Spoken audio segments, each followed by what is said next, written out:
पुराणों में बताया गया है कि कलयुग के अंत में भगवान कल्कि अवतरित होंगे। वे एक सफ़ेद घोड़े पर बैठकर आएंगे और राक्षसों का नाश कर देंगे।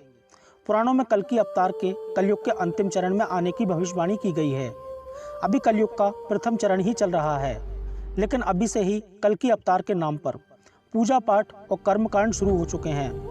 कुछ संगठनों का दावा है कि कल्कि अवतार के प्रकट होने का समय नज़दीक आ गया है और कुछ का दावा है कि कल्कि अवतार हो चुका है। वर्तमान में कल्कि के नाम पर उत्तर प्रदेश के संभल ग्राम में एक मंदिर बना है। उनके नाम पर दिल्ली आदि क्षेत्रों में ऑडियो, वीडियो, सीडी, पुस्तक आदि साहित्य सामग्री का विकास कर प्रचार प्रसार किया जा रहा है। उनके नाम की आरती, चालीसा, पुराण आदि मिलते हैं। उत्तर प्रदेश में सक्रिय कल्कि वाटिका नामक संगठन का दावा है कि कल्कि अवतार के प्रकट होने का समय नज़दीक आ गया है। इन लोगों का मानना है कि देवी जगत में कल्कि अवतार हो गया है। स्वप्न, जागृत और वाणी अनुभवों द्वारा भक्तों को संदेश दे रहे हैं। उनकी महाशक्तियाँ भक्तों की रक्षा के लिए इस जगत में चारों ओर फैल चुकी हैं। बस अब उनका केवल प्राकट्य शेष है। इसका तार्किक आधार यह है कि अवतार किसी समय सीमा में बंद नहीं होता, उसके प्राकट्य के अपने मापदंड होते हैं। पौराणिक मान्यता के अनुसार कलयुग 4,32,000 वर्ष का है, जिसका अभी प्रथम चरण चल रहा है। कलयुग का प्रारंभ 3102 ईसा पूर्व हुआ था, जब 5 ग्रह मंगल, बुध, शुक्र, बृहस्पति और शनि मेष राशि पर 0 डिग्री पर हो गए थे। इसका मतलब 5123 वर्ष कलयुग के बीत चुके हैं और 4,26,877 वर्ष अभी बाकी हैं। और अभी से ही कल्कि की पूजा, आरती और प्रार्थना शुरू हो गई है। माफ़ करना, अभी से नहीं, करीब 350 सालों से उनकी पूजा जारी है। यह अवतार भविष्य में होगा या नहीं, यह अभी अनिश्चित है, लेकिन लोगों को कौन रोक सकता है पूजा करने से। मूर्ख लोग तो अमिताभ और रजनीकांत की पूजा भी करते हैं। कल्कि पुराण के अनुसार कलयुग में भगवान विष्णु कल्कि के रूप में अवतार लेंगे। कल्कि अवतार कलयुग व सतयुग के संधि काल में होगा। यह अवतार 64 कलाओं से युक्त होगा। पुराणों के अनुसार उत्तर प्रदेश के मुरादाबाद जिले के संभल नामक स्थान पर विष्णु यसा नामक तपस्वी ब्राह्मण के घर पर भगवान कल्कि पुत्र के रूप में जन्म लेंगे। कल्कि देवदत्त नामक घोड़े पर सवार होकर संसार से पापियों का विनाश करेंगे और धर्म की पुनः स्थापना करेंगे। स्कंद पुराण के 10वें अध्याय में स्पष्टता वर्णित है कि कलयुग में भगवान श्री विष्णु का अवतार श्री कल्कि के रूप में संभल ग्राम में होगा। अग्नि पुराण के 16वें अध्याय में कल्कि अवतार का चित्रण तीर कमान धारण किए हुए एक घुड़सवार के रूप में किया गया है। कल्कि पुराण के अनुसार वे हाथ में चमचमाती हुई तलवार लिए सफ़ेद घोड़े पर सवार होकर युद्ध और विजय के लिए निकलेंगे तथा बौद्ध, जैन और मिलेच्छों को पराजित कर सनातन राज्य स्थापित करेंगे। पुराणों की यह धारणा कि कोई मुक्तिदाता भविष्य में होगा, ये सभी धर्मों ने अपनाई है। इसके विपरीत कुछ अन्य पुराण और बौद्ध काल के कवियों की कविता और गद्य में ऐसा उल्लेख व गुणगान मिलता है कि कल्कि अवतार हो चुका है।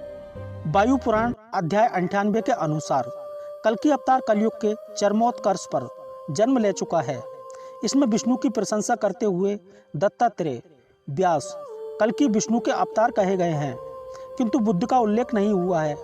इसका मतलब यह है कि उस काल में या तो बुद्ध को अवतारी होने की मान्यता नहीं मिलती थी या फिर बुद्ध के पूर्व कल्कि अवतार हुआ होगा। मत्स्य पुराण के द्वापर और कलयुग के वर्णन में कल्कि होने का वर्णन मिलता है। बंगाली कवि जयदेव और चंडीदास के अनुसार भी कल्कि अवतार की घटना हो चुकी है, अतः कल्कि एक ऐतिहासिक व्यक्तित्व हो सकते हैं। जैन पुराणों में एक कल्कि नामक भारतीय सम्राट का वर्णन मिलता है। जैन विद्वान गुणभद्र 9वीं शताब्दी के उत्तरार्ध में लिखते हैं कि कल्कि राज का जन्म महावीर निर्माण के 1000 वर्ष बाद हुआ। जिनसेन उत्तर पुराण में लिखते हैं कि कल्कि राज ने 40 वर्ष राज किया और 70 वर्ष की आयु में उनकी मृत्यु हो गई। कल्कि राज अजितांजन्य का पिता था। वह बहुत हिंसक और क्रूर शासक था, जिसने दुनिया का दमन किया और निग्रंथों के जैन समुदाय पर अत्याचार किए। गुणभद्र के अनुसार उसने दिन में एक बार दोपहर में भोजन करने वाले जैन निग्रंथों के भोजन पर भी टैक्स लगा दिया था, जिससे वे भूखे मरने लगे। तब निग्रंथों को कल्कि की क्रूर यातनाओं से बचाने के लिए एक दैत्य का अवतरण हुआ, जिसने वज्र के प्रहार से उसे मार दिया और अनगिनत युगों तक असहनीय दर्द और यातनाएं झेलने के लिए रत्नप्रभा नामक नरक में भेज दिया था। प्राचीन जैन ग्रंथों के अनुसार कल्कि एक ऐतिहासिक सम्राट था जिसका शासनकाल महावीर की मृत्यु के 1000 साल बाद हुआ। यानी कि महावीर स्वामी का जन्म यदि प्राचीन काल निर्धारण अनुसार माने तो 1797 विक्रम संवत पूर्व अर्थात महावीर के 1000 वर्ष बाद यानी 1797 विक्रम संवत पूर्व कल्कि हुए थे अर्थात 739 ईसा पूर्व। अब यदि हम अंग्रेजों द्वारा लिखे गए इतिहास का काल निर्धारण माने तो महावीर स्वामी का जन्म 599 ईसा पूर्व हुआ था।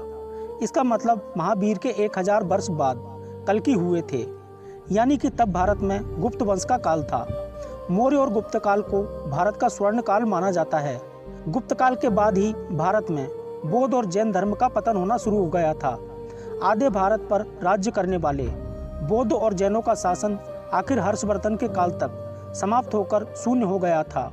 तब क्या हम यह माने कि गुप्त वंश के पतन के बाद ही कल्कि का अवतार हुआ होगा, जिसने शक कुषाण आदि को ही नहीं मार भगाया बल्कि जिसने बौद्ध और जैनों के प्रभुत्व को भी समाप्त कर दिया था।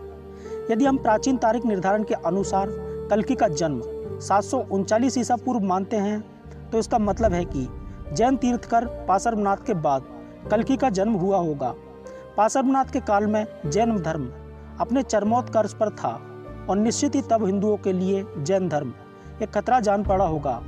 यदि गुप्त काल के बाद कल्कि का होना माने तो गुप्तों के बाद हूणों ने भारत पर कब्जा कर लिया था। जैन ग्रंथों में वर्णित कल्कि का समय और कार्य हूण सम्राट मिहिर कुल के साथ समानता रखता है। अतः कल्कि राज और मिहिर कुल के एक होने की संभावना से इनकार नहीं किया जा सकता। इतिहासकार के.बी. पाठक ने सम्राट मिहिर कुल हूण की पहचान कल्कि के रूप में की गई है। वे कहते हैं कि मिहिर कुल का दूसरा नाम कल्कि राज था। जैन ग्रंथों के कल्कि राज के उत्तराधिकारी का नाम अजितांजन्य बताया है। मिहिर कुल हूण के उत्तराधिकारी का नाम भी अजितांजन्य था। कुछ विद्वानों के अनुसार मिहिर कुल को कल्कि मानना इसलिए ठीक नहीं होगा क्योंकि हूण तो विदेशी आक्रांता थे, उनको तो इतिहास में विधर्मी माना गया है।